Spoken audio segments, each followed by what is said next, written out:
Hey, the board meeting will come to order. Ms. Gore, will you call the roll, please? Ms. Conley, Present. Dr. Biot, Here. Mr. Benjamin, Present. Mr. Dunn, Ms. Williams, Present. Thank you. I was thinking for Mr. Mayo. Sorry, I'm just in my own world up here. We're all struggling up here a little bit today. Just a little. You all stand for, we'll say the pledge of the flag. Mr. Mayo, I'm going to ask you to lead us in the pledge, and then we will remain silent, remain standing for a moment of silence. I pledge allegiance To the flag of the United States of America and to the republic for which it stands, one nation, under God, indivisible, with liberty and justice for all.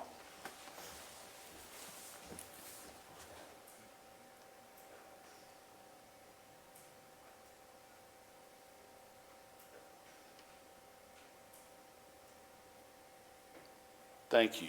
You may be seated. Ms. Gore, do we have any citizens' comments? Thank you. We'll move on to the approval of the agenda. Do I have a motion to approve the agenda? So moved, Mr. Chair. Motion and a second. Any discussion? All in favor say aye. Aye. Any opposed? There is none. The ayes have it. Motion passes. We'll move to the chairman's report. I don't have a big chairman's report, just a couple of things that I'm sure you've probably seen, or hopefully you've seen on social media, of just some of our continued stellar student athletes and student musicians and student actors and student, about everything they do here at Arlington is just, they're just killing it wherever they go. And so if you're not following places to see them board, and I know you all are, but it's just really cool things to see them excelling in just about everything that they do. And so just a huge shout out to our student, as well as our instructors and teachers and overseers that look into them and take them on these places and go. Both my daughters have a chance to go to a DECA convention in Florida, which was fantastic. Yeah, they loved it there. And again, just the whole thing. I mean, it operated like clockwork too. And so it was good to just watch all that happen, especially from this perspective and a dad's perspective. So I love the way we do things here. So shout out to all those people involved. I will do and just speak to the legislative liaison report. Mr. Dunn has I put some things together on some noteworthy bills. I was also at our legislative meeting in Nashville. Obviously, just a lot of talk around vouchers and things like that. And so talking to our legislators, it's actually, I saw Tom Leatherwood in where were we, Crave the other day, and he stopped by and spent probably 10 minutes just talking. And I said, hey man, I'm sure I don't know if you've seen our legislative agenda or what you've heard from us, but I said, I hope you're hearing from a lot of us. And he said, he said he understands our position. He said what is happening in Nashville is that they have a tendency to sweeten the pot and go all the things that educators and education might want on one side of the bill, while also going, hey, and we're also going to do vouchers in the same thing. And so he said, sometimes it gets to the point where we have to give in something to get into something else. And I said, well, I hope before you vote yes to all these other things that you will check with us and ask specifically with our superintendents, with our chairman of the boards across the region, so that we can at least speak into those situations and say, hey, we're still willing to give up these things so that we don't get this thing. And so he assured me that he would, and so we'll take it from there. Do you want me to weigh in on? Yeah, yes, some of the please. stuff? So Yeah. it's going to be a big omnibus bill, and we were fortunate to see Speaker Sexton and Lundberg both came to speak to us at that. It was very insightful, but there are rumors out there about things such as funding teacher insurance at 80%, reduced 3 through 8 testing, a little more autonomy for the districts to determine testing. A lot of stuff that we've been asking for the past 10 years. So we'll see if any of that makes it in there. But the biggest thing is, and one of our biggest objections here amongst us was supposedly a line item funding for this to the tune of 141 million that will not come out of our public education dollars. So they got with TSBA, and Scott is also obviously on that board, and they said, hey, what are the top 10 or 12 things that you guys want? And a lot of it's in there. If it makes it, we think the Senate bill is not as forgiving as the House bill, but we'll see what happens. But it was a lot of stuff that's going to make it hard to be 100% against this deal if it happens, but we'll see. It's quite an interesting political ploy that's going on. But the Yeah. fact that they're even willing at this point to make any concessions. Well, I would say, yeah, that's In the past, true. it was just like, That is true. It is, they're at least making some type of effort to try to appease putting this through, but that's kind of where this is going. Mr. Mayor, you have any thoughts on that? I probably need to keep them to myself. Okay, that's fair. That's fair. Ms. Speakman may have some Ms. Speakman. thoughts on it. Would you like to speak to that while we're talking about this? I'll just tell you that I sent you an attorney. Hang on 1 second. Yeah, there you go. I just sent you an attorney-client email regarding all of the three variations, and so Oh. you should take time and read through those and see. you said Read today. carefully, yes. Oh, fantastic. Read Thank you. very carefully. Okay, Thank you. appreciate that. You know about this already? Of course. I've not checked any emails. I haven't so seen that either, so thanks for letting us, giving us the heads up that, None of that sounds as optimistic as we were, Mr. I Bennett. would agree, yes. I would agree. That's okay. We need all this information. We've been doing this for a while. Yes, this is true. That's right. They were so convincing in person. Yes, yes. Yes, they are. Yeah, always are. So anyway, there are some noteworthy bills, again, even outside of this voucher bill that you might want to take a look at. And so I will make sure hopefully you got those already, but if not, we'll make sure Mr. Dunn gets those to you for sure. Okay, good, excellent. All right, and that's really all I have from the chairman's report. Superintendent. Okay. I have a very brief report this evening. We did send out our Q3 celebration signups last week for our employees to celebrate their continued hard work for our third quarter. It's hard to believe that third quarter's almost gone in a couple of weeks. And I hope you all picked a day and signed up too. If you didn't, it's too late. So anyway, career fair, I want to recognize Dr. Clark and her team and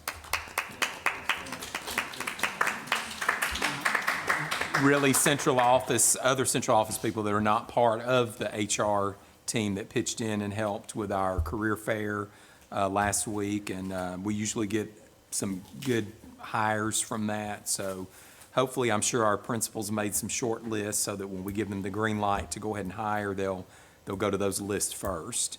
We're continuing to work pretty much day and night on our 24-25 budget. That's, as you know, it's a full-time job within itself, and this is the time of year. This is Ms. Sappensley's first budget that she's working through as CFO. She's worked on the budget, obviously, years past, but it's her first one, and she didn't realize how much I would drive her nuts during that process, but she's getting that now. She's still smiling. She's still smiling, yeah. But anyway, we're working very closely on that on a daily basis. Registration portal opened today for all students that are returning. And we also have our non-resident application process. That's open. It opened February the 1st. And thus far, we've had about 258 non-residents to apply, or for 250 people to apply for non-resident admission. 56 of those were approved, so that's about 22% approval rate. Of those applicants, 126 were from Fayette County, and of those, 27 have been approved. The other approvals range. Would you go through those numbers just one more time for the record? Sure. 258 non-resident applications so far. Of those, we've had about 56 that have been approved, so that's right at 22% approval rating of those that have applied. And of those 258 applicants, 126 were applicants from Fayette County, and of those 126, only about 27 of those have been approved. And the other approvals that make up the other half of that are from other municipal districts, Shelby County Schools, homeschool, private school, and I think we may have had one from Haywood County that's been approved in that.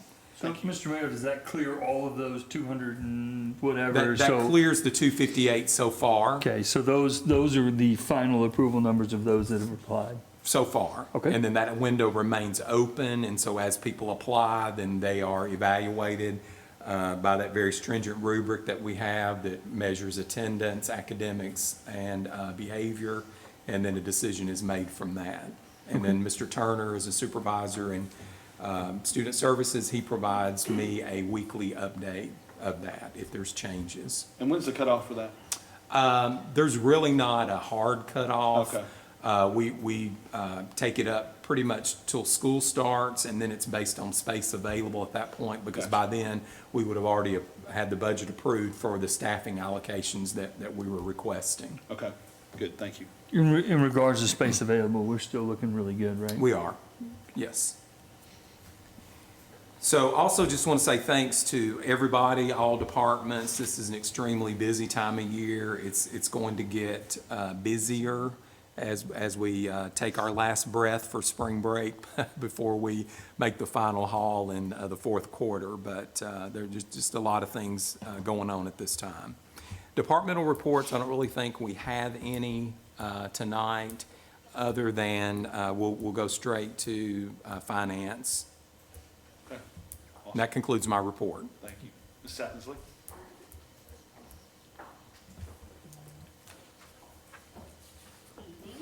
Evening. Tonight, I'd like to introduce Clark Province. He's a member of Watkins Uberall, our auditors, and he's going to present the audit report and a financial update.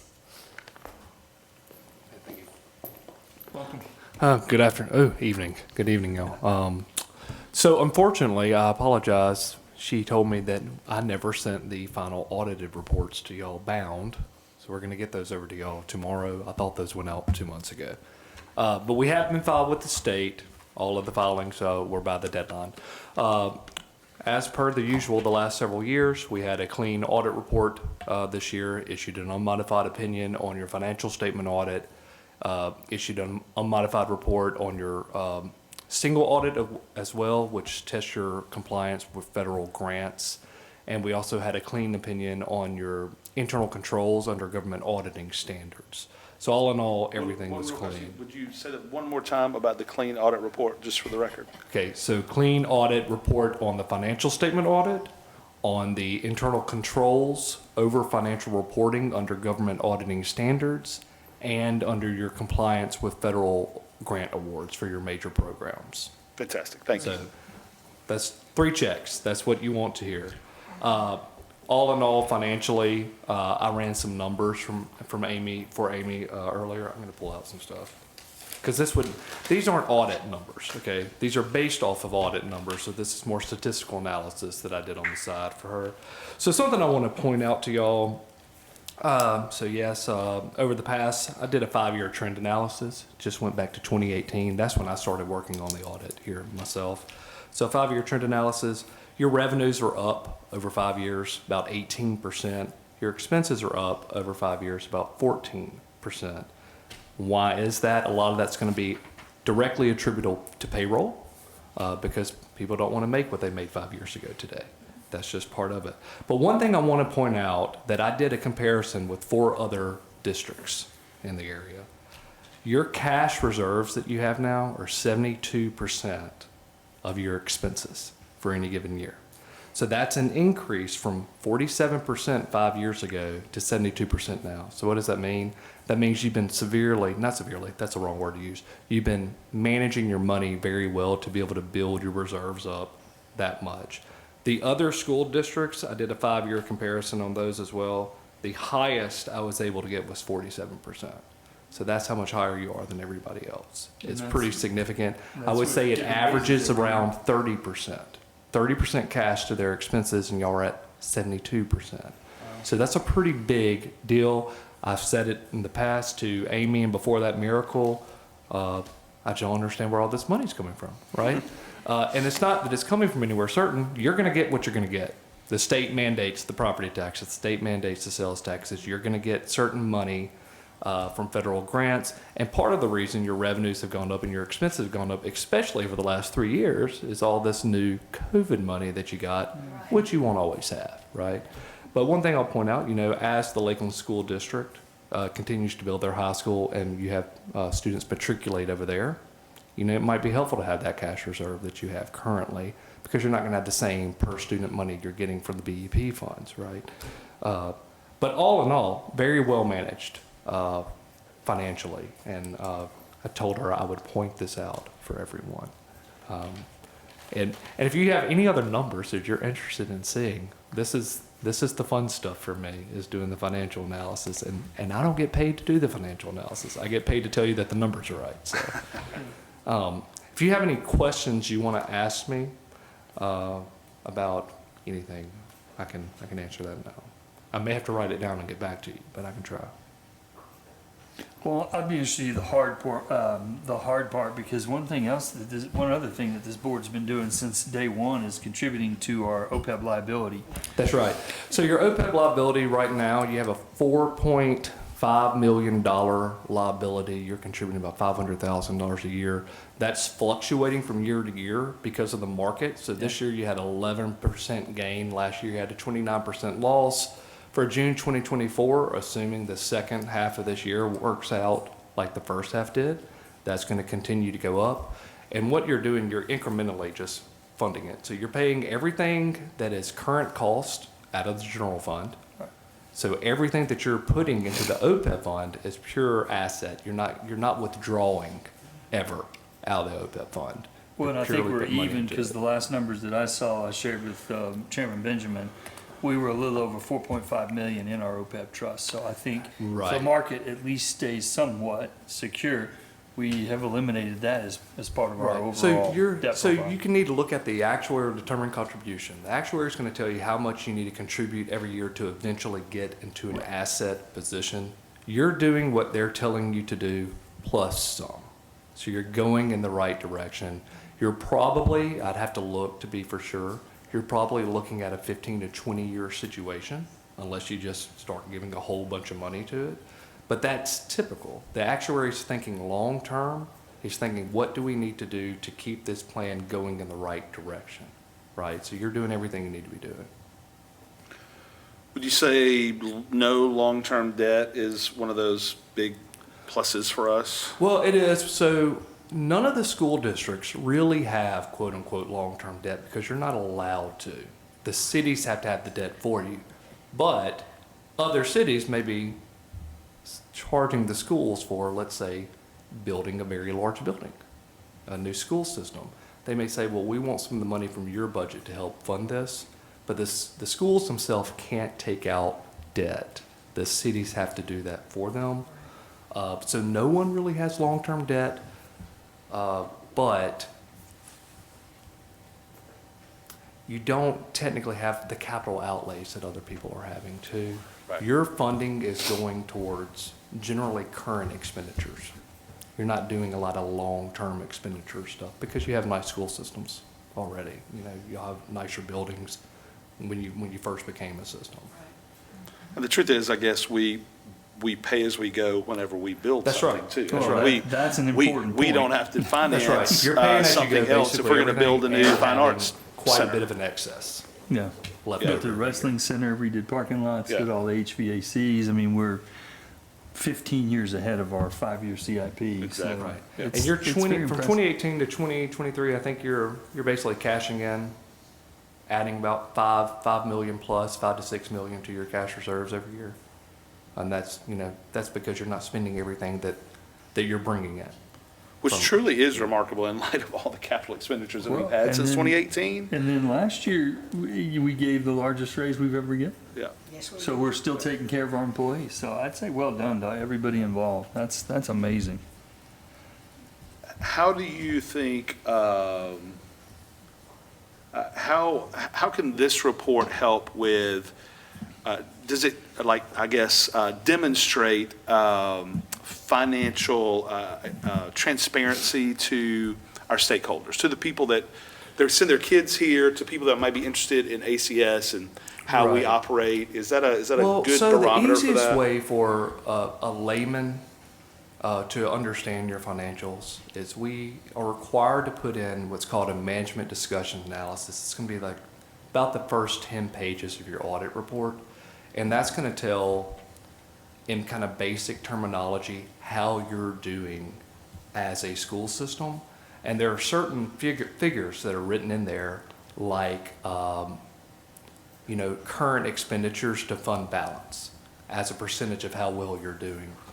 I can pull it up on my phone, but basically, the lower the percentage, the better you're funded. And y'all's is pretty low, and yours is going to stay like that because fund balance is essentially made up of your assets minus your liabilities, and the more that cash balance goes up, the more that fund balance goes up.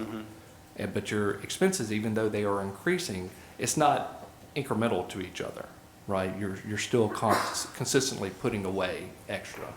You can call it a rainy day fund. You can call it planning for something in the future, maybe a new school system if y'all continue to grow. You can call it what you want to, but at the end of the day, you have a 72% of your expenses liquid in cash liquidity that are currently in the state, the state collateral pool, which is earning, I'm guessing, around 6% right now. So. Right. And so should there be questions around transparency or? There definitely shouldn't be questions around stewardship. Okay. Is what I would say. Transparency, I'd have to kind of know more exactly what somebody's asking, right? But everything that you're required to report financially is in there. We don't audit for 100% accuracy, right? We audit for material accuracy. You've not had anything remotely that has put you at risk to have other than an unmodified opinion, which is a clean opinion. But transparency of, are we showing everything we need to do, is different than stewardship. Stewardship is, how are we handling what we got? You can be spending every penny and still be transparent. Right, yeah. But that doesn't mean that you're a good steward of the money. That's fair. Yeah, okay, that's good. That's good. But I like the word in stewardship. Yeah, that's really a better word. Good, thank you. Other questions, board? Okay. Well, if y'all need anything, again, I'm going to send out those audit reports. My card will be attached. Feel free to email me, reach out, go through Amy. Don't go through Amy. Whatever makes you comfortable, and we'll get those to y'all tomorrow. Fantastic. Thank you. Thank you. Appreciate it. Really appreciate you. And thank you, Amy. Yes, thank you, Amy. Well done. Yes, Yes, thank you. so well done, yeah. And does this go on our site, Superintendent? Do we post this, like, on our website, just so anybody can want to go look at it, they can look at it? I don't think it's posted per se, is it? Or, yes. Well, certainly the budget is, if anyone cares to Yeah. look at that. Yeah, okay. I knew the budget was, I know the budget is, I didn't know about this particular audit report. Right. Kind of makes sense it would be. Yeah, I don't know if that might, The audit reports are, the current one is not, because, Do you know, Tyler, because you would be the one posting that? You post so much you don't remember.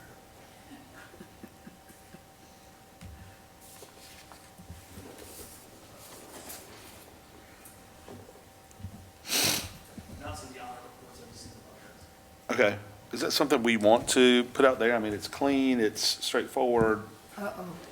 Well, I would just say that it's a public record, and anybody who wants it can certainly ask us for it, and we will immediately produce it. Okay, fantastic. we do have the audit reports from, it doesn't look like they've been updated since 2018. Okay. But they were posted there, 2018 prior. Maybe we go back, they've been clean, they've been good, maybe we go back and post those out there. Again, that may be just one of those things we do. Obviously, anybody can get it, but, Yeah, I've got a PDF of it that I can send you. yeah, that'd be great. Fantastic, thank you. Again, thank you, team, that's really awesome. It's very impressive. Very, very impressive. All right, we'll move forward to consent agenda. Do I have a motion to approve the consent agenda? So moved. Motion by Ms. Williams. Do I have a second? Second. Second by Dr. Viox. Any discussion? All in favor say aye. Aye. Any opposed? The ayes have it, the motion passes. We'll move on to business recommended action items. Superintendent. Okay. The item that you have on your agenda is the recommendation to approve the purchase of fine arts equipment for Arlington High School from Winger Corporation in the amount of $229,279.44. This is a money that has already been budgeted in the fine arts project for that entire project. This basically is a board approval because it's an amount over $100,000 that you all are required to approve. So with that, it is my recommendation that you approve the purchase of the fine arts equipment for Arlington High School from Winger Corporation in the amount of $229,279.44. And this, of course, is for the new fine arts facility. Awesome. Okay, thank you, Superintendent. You've heard his recommendation to have a motion. Mr. Chair, I would love to make that motion. Motion by Dr. Biot, second by Ms. Conley. Any discussion? All in favor say aye. Aye. Any opposed? There are none. The ayes have it, the motion passes, and we are adjourned. Thank you, Mr. Chair. Thanks for getting here. Appreciate that.